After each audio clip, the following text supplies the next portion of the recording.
The following is a presentation of Team Bonding, providing more than 100 live, virtual, or hybrid corporate team building activities for companies around the world. Visit teambonding.com to schedule your event now.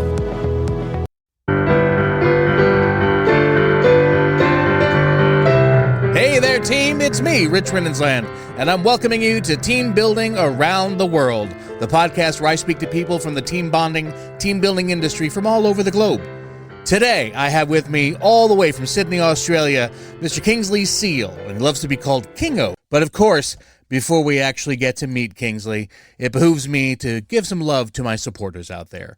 This show is supported by Catalyst Team Building Network. Find out more about the world's largest network of team building providers at catalystglobal.com. And we also want to thank our friends at B1G1, which can make your business a real force for good. Visit b1g1.com to get started. But now, my friends, again, coming all the way from Sydney, Australia, we have a gentleman here who, well, he started this business. From what I understand, he purchased the business he worked for back in 2011, along with his partner. He has a real hands-on quality when it comes to running the industry, and he's produced and facilitated over 1,100 team programs and workshops for Be Challenged in Sydney. So please, ladies and gentlemen, give a big, warm welcome to Kingo Seale. Thank you very much, Rich. Good to be here. Thank you, my friend. That is actually a small group of people I keep penned up under my desks, just so they can applaud for folks. How you doing today? Fantastic, mate. Ready and raring into what is the current normal and just ready to rip into another week. So just so we know, you are coming to us from Sydney. What time and day is it there, just so everybody is aware?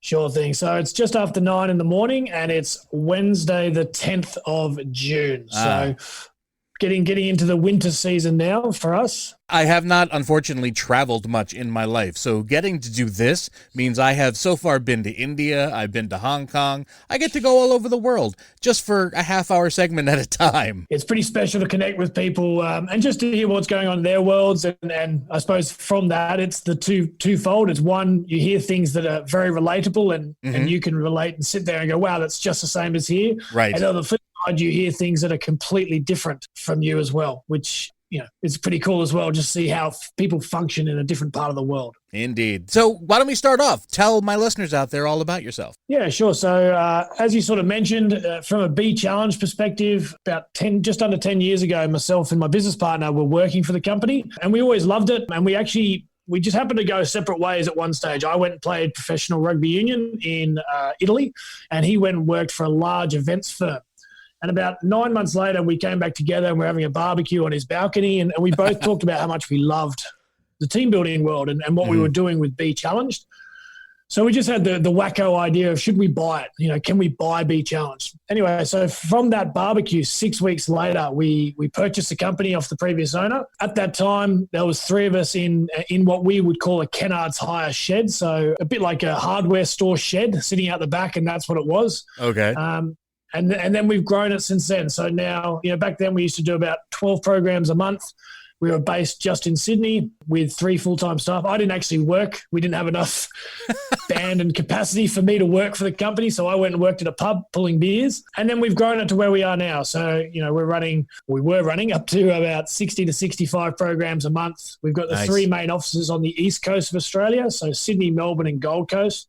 As a lot of people are probably aware, Australia is a very big country. Yes. So we operate mainly on the East Coast. And, we're a company that definitely breathes our values. Myself and Oliver are quite fun, unique characters, I guess, and we kind of invite our team to bring that uniqueness to the table each and every day. Fantastic. Now, as much as I want to dive into the rabbit hole that, I got to back up a bit. You were a professional rugby player in Italy. Yeah, and let's not dwell too long on that because I don't like tooting my own horn. So okay. I played rugby for quite a while in Australia. I went through the junior system a little bit and never quite really made it here, if I'm being really honest with you.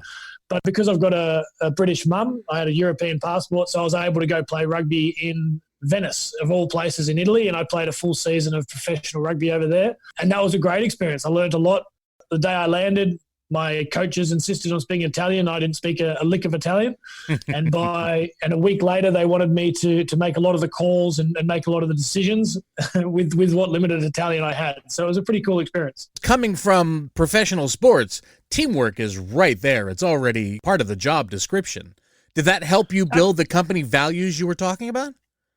Absolutely. It was that. And so myself and Oliver, my business partner, we went to school together. We were in different years. So we were kind of mates there. We played a bit of rugby union together straight out of school. And I think I was the club captain and he was the vice captain. And it wasn't so much about ability or anything like that. What we did quite well was we just got everyone involved. We loved organising all the club functions. And in Australia, where sport's a little bit different is your club might have a first grade, a second grade, a third grade, a fourth grade, et cetera, et cetera. Okay. So there's not just one primary team. And so what's really important in those clubs is you've got a really good connection between those who are playing, in the top grade and those who are playing in the fourth or fifth grade side. And so that was something we started seeing that we were quite good at. As well as that, we worked in a pub together, which again, you're trying to bring people of different levels. You've got your, what we would call a glassy, someone who picks up all the glasses that everyone's drinking. And then you've got right through to your GM and your head managers. And again, we saw that when that world was fun was when you had a really good team operating. When it was a chore, it was because the team wasn't functioning. So we fell in love with that concept. We kind of both fell into Be Challenged. And then what we realized quite quickly is that in the corporate world, it almost all gets forgotten. People forget to realize how important that team element is. There's a lot of individuals trying to get themselves ahead. Right. So we wanted to bring that atmosphere into the corporate world and let people realize, firstly, it's okay to have a bit of fun. But secondly, if we can improve a team just a little bit more, then we're bringing a lot of light into someone's world, considering, we work for 5 days a week, 8, 9, 10 hours a day. That's a lot of time to be spent, if you're miserable. So if we can bring a bit of light there, then that's going to make a big difference to someone's world. Yeah, that's always huge. It's enjoyable watching people actually having fun and then realizing they're learning things too along the way. Is that a major part of your company's values, though, the making certain that they're having fun? Absolutely. So, our values, our first one's be real. So, what you see is what you get. Okay. I'm a unique character, and so is Oliver, my business partner, and our team is as well. We're not all cut from the same cloth, and I quite like it. I think that's pretty cool.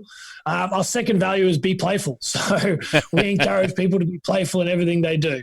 We get up in front of the crowd, and I always say to my guys, if you're having fun, then generally speaking, your crowd's going to be having fun. So let's make sure we enjoy it. So yeah, we try and bring that in everything we do. We're very big on our own team.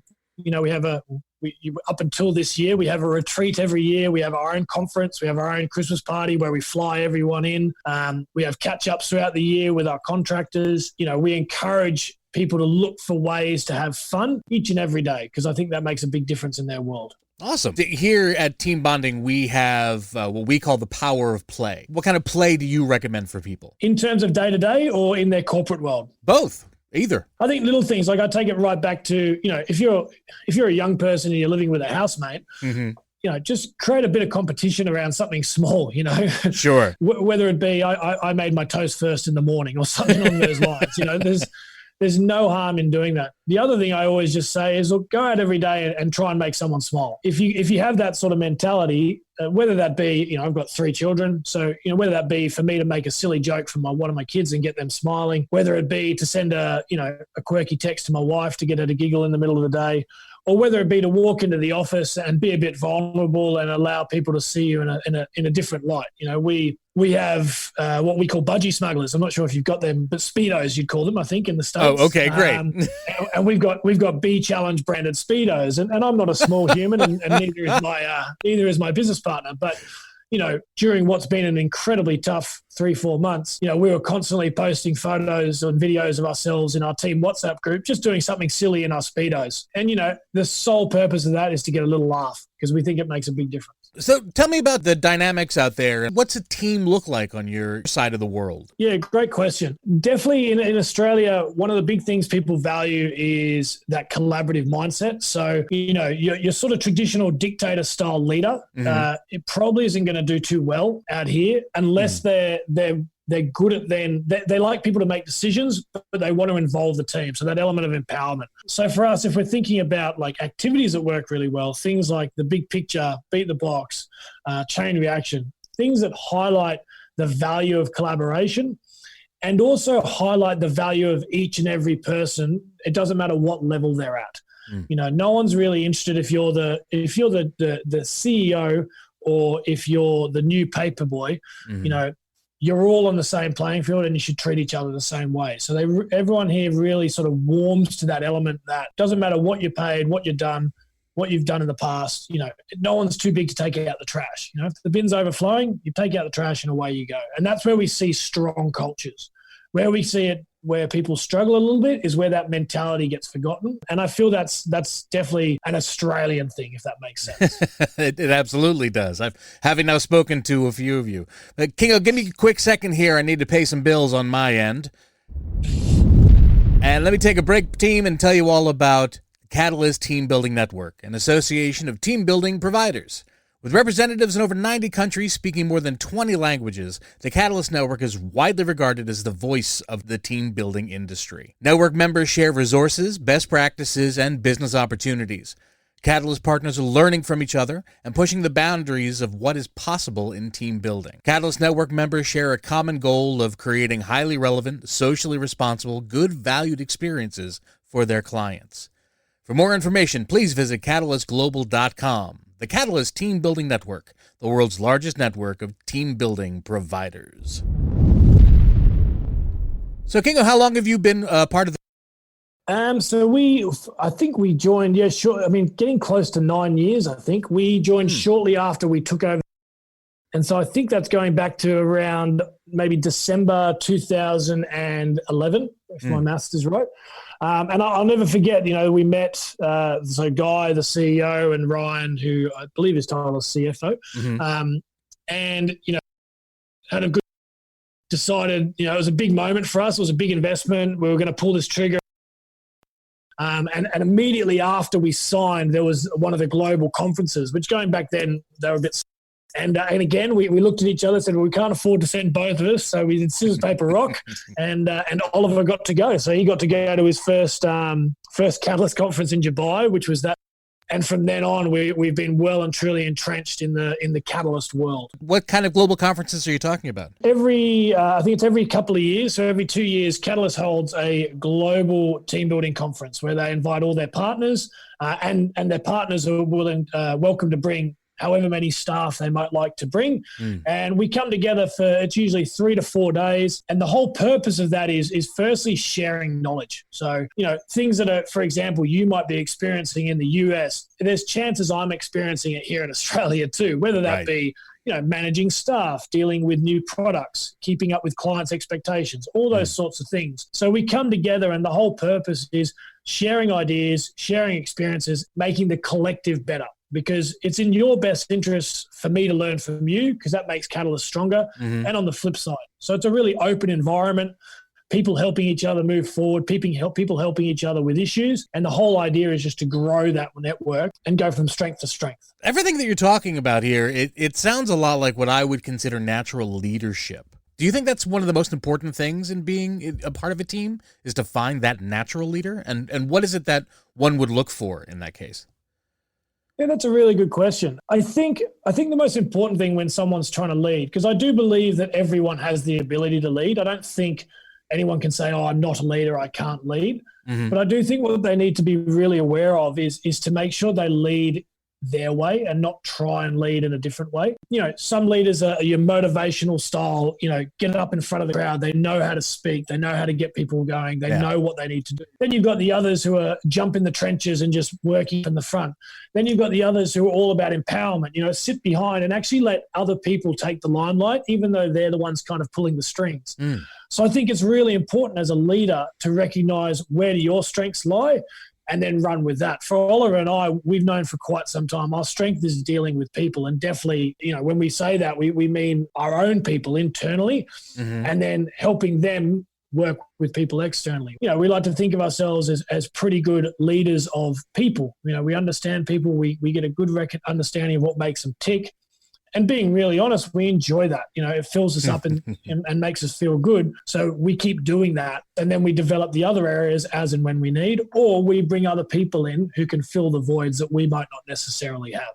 Now, is that something that you always had a natural flair for, or is that a skill that you were able to develop in yourself?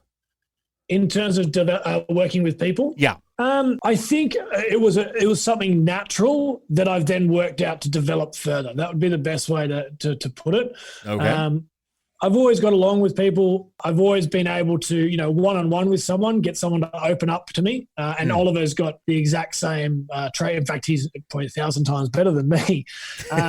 But definitely we get people to open up, be really honest and vulnerable. You read anything about Lencioni or you see Brene Brown and they talk about that vulnerability trust. Mm-hmm. I do think we're quite good at getting to that first stage of trust quite quickly with a person and then working with them to get the best output that we can. Is that just with folks in Australia, or do you have that with everyone? Or have you found that there are, particular places in the world where that doesn't work so easily? Yeah, that's a really good question. There's definitely environments that I connect with as an individual. So, for example, the Ireland team, who we'd only met once, going back 7-8 years ago. Right. After meeting them once for 2 days, we planned a trip to Ireland for the following year. You don't usually do that sort of thing with people. So obviously there was a connection there. The New Zealand partner, Stu here.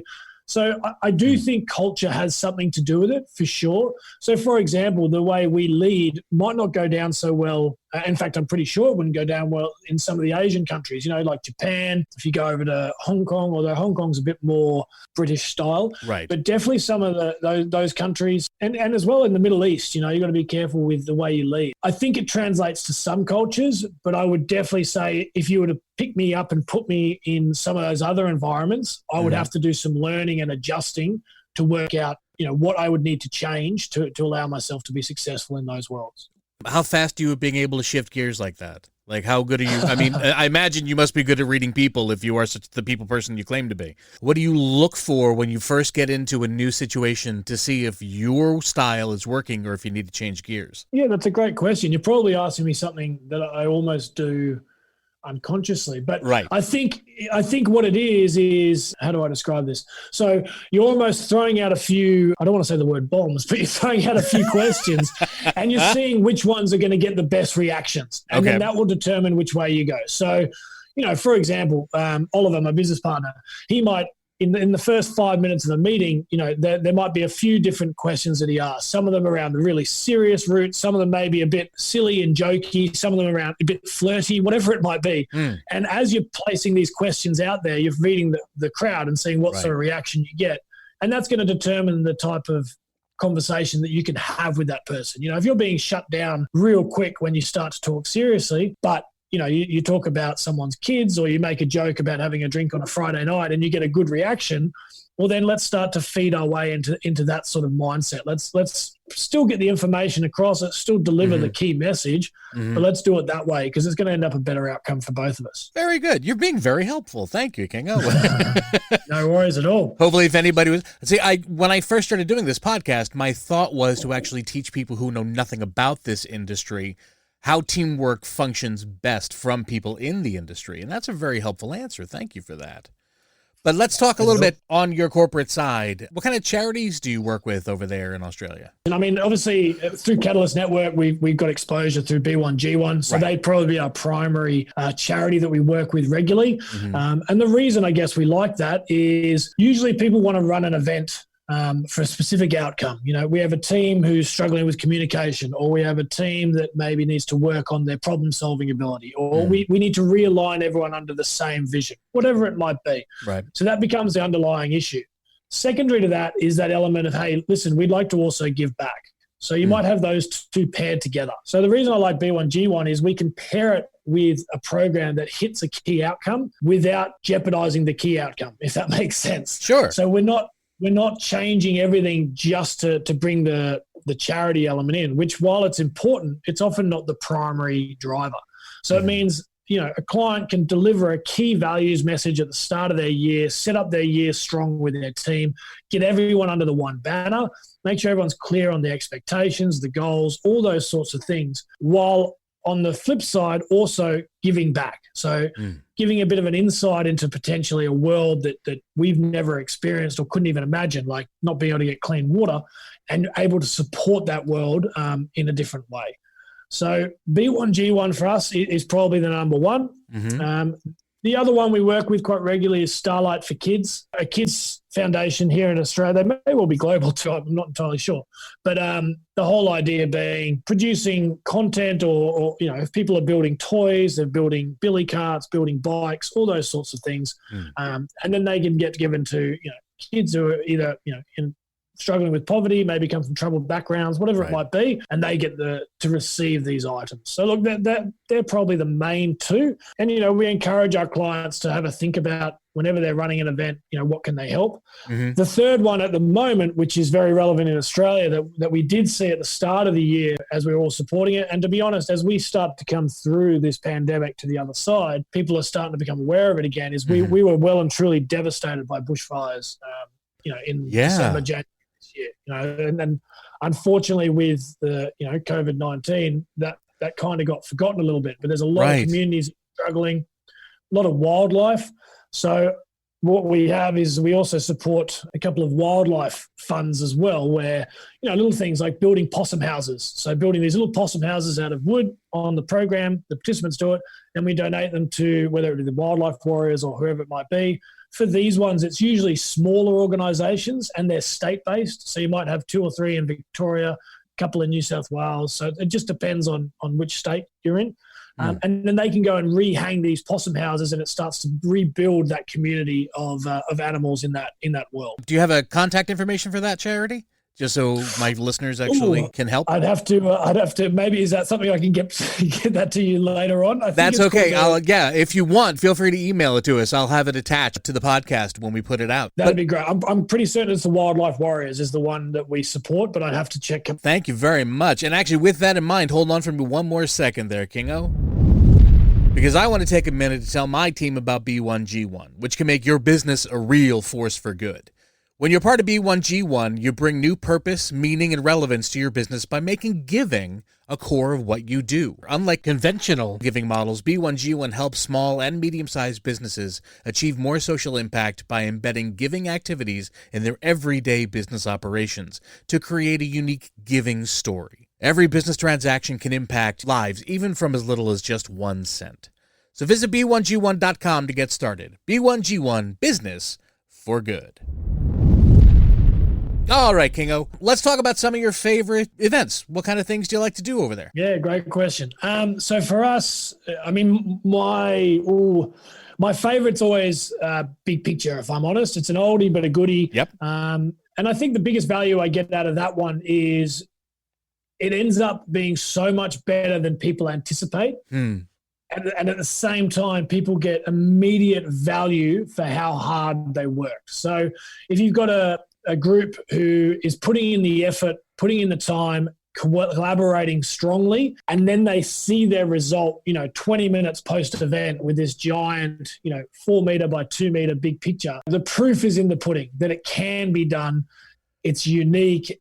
And what I always say to our guys is that success achieved as a team is so much better than success achieved as individuals. Even if you read all the great sporting books, one of my favorite books is the Agassi biography. Oh, okay. And he talks, that's an individual sport. Tennis is a lonely sport, and a lot of tennis players talk about it. But what he speaks about throughout his career is that he had his little team. So he always had his team of people around him and how important they were to the grand scheme of things. So where I like Big Picture is, if you as a team go to the effort, work hard, are disciplined, keep focused on the goal, you get an immediate reward. And you see value for that, which people can relate to. They can take it back, they can work with it and go from there. So now, Big Picture is definitely my number one. Just so my audience knows what you're talking about, describe how Big Picture works. Yeah, sure. So for a Big Picture, the first part of it is we would design a bespoke image with the client. So that image can encompass anything that you want. It might be a company's values. Perhaps it's a vision. So you're setting up where your business is now and where it wants to get to. Or it might just be celebrating your people. whatever that image is, we work with you around that. Okay. Then what we do is we break that image down into a number of different smaller canvases. So each team would receive 2 to 3 canvases. They know exactly what their image looks like, but they don't know what the overall image looks like. Okay. So what they need to do is work with teams around them to make sure what they're painting and what they're doing is going to end up with the best overall big picture. It's not about having the best individual canvas. It's about having the best overall big picture. So they need to collaborate, work together, communicate, cross-network, all those sorts of things. At the end of the day, we kick everyone out of the room, let them go have their afternoon tea, let them go get their scones and jam or whatever they're doing that day. And then we put that image together, put it behind the big curtain, bring them in, and we drop that curtain. And there's always a really special moment because there's a little pause and then there's just this sense of pride that breathes across the room. And big picture is one of the only activities that we do where we usually have to kick people out of the room. Normally people finish a program, they say thank you, they shake your hand, they say they had a great time, and off they go to have drinks with their colleagues or back to work, whatever it might be. Big picture, they stand there, they stare, they point at their canvas, they show their team, they take photos, they go home and talk about it that night. It's a special, special program, and it achieves so much in really only 2.5 hours. So before COVID, would you say that was your most popular event? Our top 3 were, so Go Team, which is a app-based scavenger hunt style activity, so GPS-based scavenger hunt. Number 2 is Big Picture.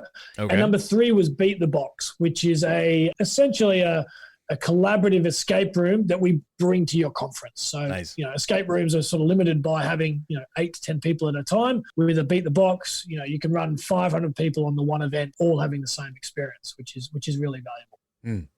So you've got those. Let me ask you now, just for fun, what's been like the most embarrassing memory you've had at an event? That was when I was reading some of the questions. That was a good one that I saw come through.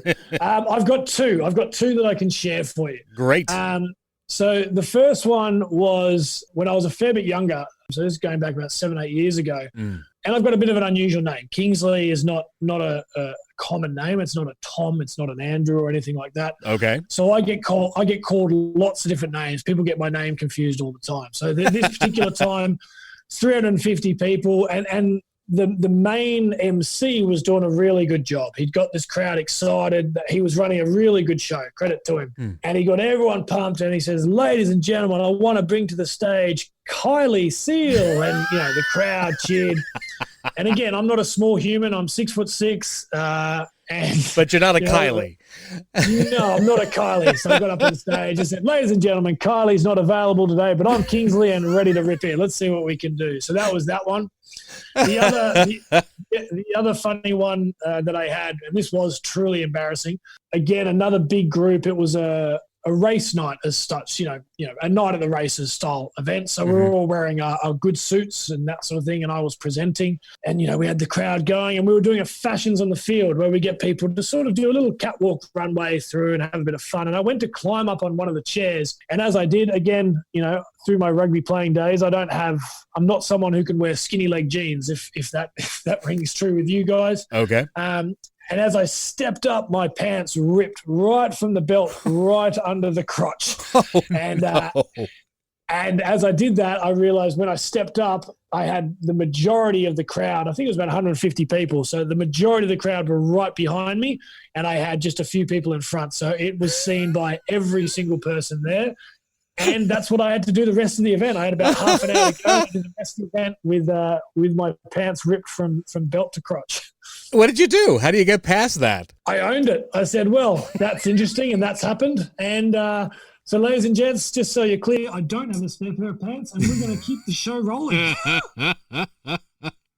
That is great. That takes a very rare type of personality. Yeah, I think in those scenarios, again, going back to our values, right? You just got to own it. You're sitting there jumping down and freaking out probably wasn't going to achieve anything. So it's the case of, hey, look, this has happened and let's all have fun with it. And again, you talk about be playful. Yeah. What was really funny was the number of men who came to me that night and told me how many had had a similar, pants ripping experience, whether it be at weddings. I heard one from a bar mitzvah, the amount of different people who had a similar sort of process. And I was like, oh, there you go.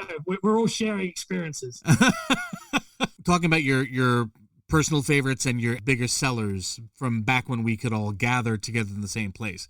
How are you facing a lock-in challenge like COVID?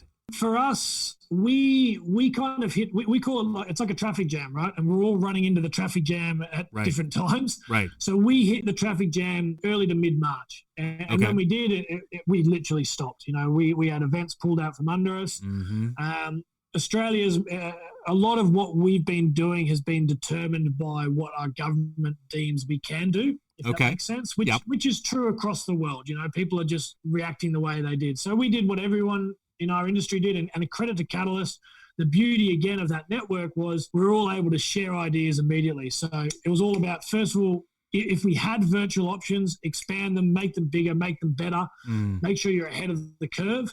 Secondly, get them out there. The first thing we did when it all hit is we sent a press release out and we offered free events for the next 6 weeks. The reason being our clients were hurting. Our partners were hurting, our industry was hurting, and we were here and we just wanted to help. So the best way we can do that was to do what we do best. So we offered up our services and we ran a heap of free virtual events in those, from mid-March to about the end of April. We've definitely seen an uptake as businesses went through that crisis mode. So there's definitely, initial crisis.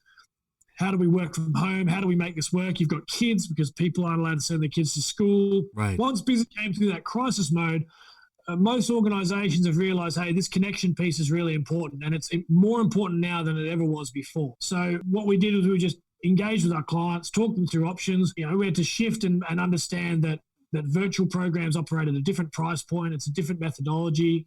Trying to push someone for longer than an hour on a video call can be detrimental rather than beneficial. Mm-hmm. So it was about working with our clients around what they needed, what they felt they could do, and then building on that. So, look, we saw some relative traction from May. June's looking good. And we're now in Australia, we're coming through to the other side where we've got live events being booked again, which is great. Good for you. Our biggest challenge, if you like, is, and I think you'd have a similar thing over there in the States, is we're limited by what federal regulations say, but then states also have their own rules as well. Correct. So in New South Wales at the moment, we're allowed to have 50 people in a room running an event as long as we observe certain guidelines. Mm-hmm. Whereas in Victoria and Queensland, which is where our two other offices are located, we're still limited to 20. So it's just about abiding by those rules, working out what we can and can't do, and then getting stuck in when the opportunity rises. Our end goal hasn't changed. And our belief, in fact, speaking to people now more than ever, the belief is that if people are coming together, they need to make sure they make value of that, because chances are we're going to have a more remote workforce. I don't think 100% remote. I think that's a bit extreme. But I think workforces that weren't remote previously will now allow that flexibility and allow people to work virtually, 1 or 2 days a week. Mm-hmm. So when they do make the effort to bring everyone into the one room or one space or bring everyone into the same environment for a conference, you really need to maximize that value because you're getting less face-to-face time throughout the year. So that face-to-face time needs to be capitalized on to ensure you get the best outcomes of working together. That's well put, Kingsley. I don't think we can go any further, except to say thank you so much for being part of the show. You're just, I see now why everybody's saying that you're so energetic. You're such a people person. And I can't thank you enough for being here. I say that because, well, I'm about to torch you a little bit myself. As I've told you before we started, we're about to go into the speed round. Now, for those who don't know, my speed round is, for the next 60 seconds, I'm going to be asking Kingo here a bunch of questions, easy questions. And his objective is going to be to try to answer them as quickly as he can, but as fully as he can within that time allowed. So, Kingo, if you're ready. Looking forward to it, Rich. Fantastic. Let's get going. What is your name? Kingsley Seale. What is your favorite movie? Shawshank Redemption. How many kids do you have? 3. Which one's your favorite? Oh, you can't answer that. Uh-oh, that's not no answer. Okay. What's your biggest pet peeve? People who don't have manners. You're going to sleep with your sheets tucked in or tucked out? No, tucked out, nice and free. What's your favorite sandwich? Ooh, ham, cheese, tomato, toasted sandwich. Nice. Cake or pie? Cake. Who's the kindest person you know? My mother. Do you have siblings? I do. I have 3 sisters. What's the best part of having siblings? They're all good cooks. What's your favorite family tradition? Christmas. We're a big Christmas family, and it's always a special time of year for us. Fantastic. Kingo, you now have my show record. For as long as I've been on, you hit 11 questions in 60 seconds. That has not happened before. So yes, the Aussies are on top. Well, I'm not gonna go there. I'm just going to stay non-political in this entire event. Ladies and gentlemen, my team out there, please give one more time a huge round of applause for Kingsley Seale. Not to be confused with Kylie. Thank you so much, man. Thank you for being a part of the show. I would love to talk to you again later at some future point. And also, if we can get your partner involved, maybe we can get the both of you at the same time. Thank you very much, Rich. Yeah, we'd love to. And he was keen to be here today, just conflicts with calendars. So we'd love to chat. And that was really lovely. Thanks so much for connecting. Hey, thank you. And if anyone is looking forward to supporting the Australian wildlife effort that Kingo was talking about earlier, that's wildlifewarriors.org.au. That charity again, wildlifewarriors.org.au.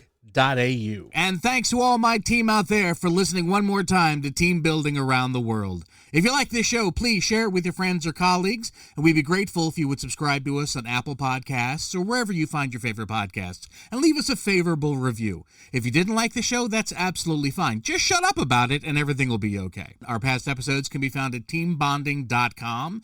And my friends, I have been Rich Rinsland, and remember, if you are within the sound of my voice, you're now on my team, and I'm on yours. Thanks again, everyone, and we will see you next time.